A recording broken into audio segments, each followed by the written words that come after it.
ఏం చేస్తున్నావు కూర్చొని? దీన్ని షిప్పు బాజీ అంటారు.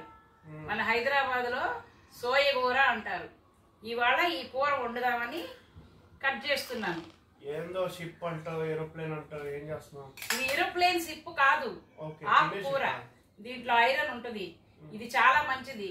బ్లడ్ సర్క్యులేషన్ కూడా బాగా అవుద్ది కూర తింటే. ఈ కూర వండి నీకు చూపిస్తాను.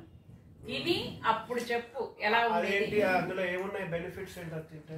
ఐరన్ కూర చేస్తున్నాను. దీన్ని మహారాష్ట్రలో షిప్పు బాజీ అంటారు. దీనికి కావలసిన పదార్థాలు: వెల్లుల్లిపాయి, పచ్చిశనగపప్పు, మినప్పప్పు, ఆవాలు, తురిమిన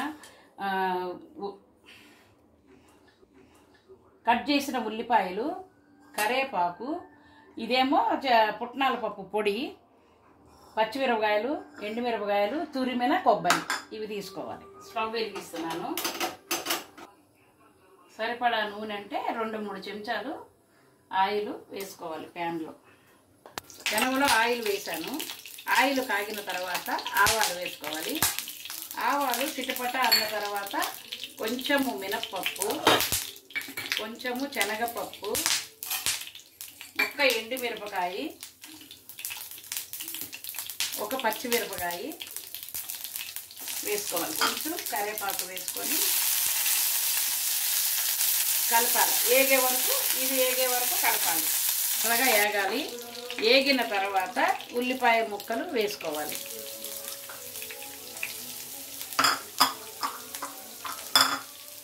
ఉల్లిపాయ ముక్కలు బాగా వేపాలి.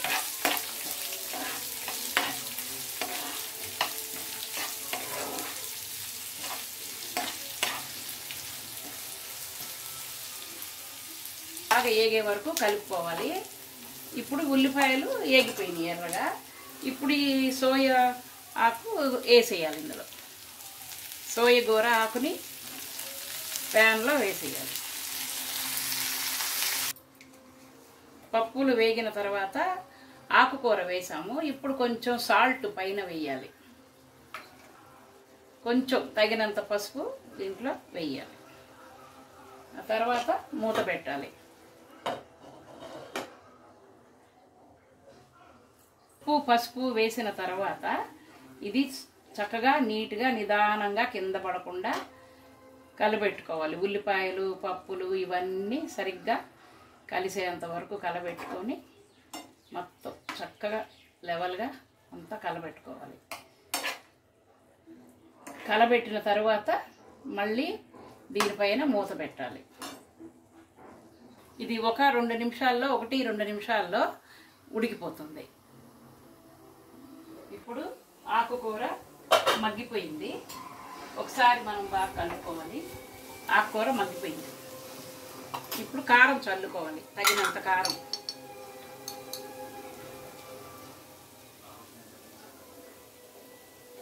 తగినంత కారం చల్లి కలుపుకోవాలి.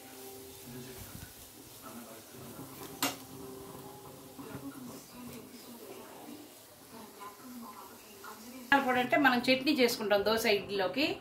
ఆ పప్పుల పొడి గ్రైండ్ చేసి పెట్టుకున్నాం. దాన్ని వేసి కలపాలి.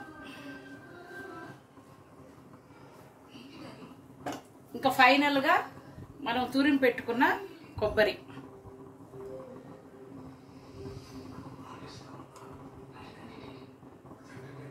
తయారైంది సోయ కూర కర్రీ.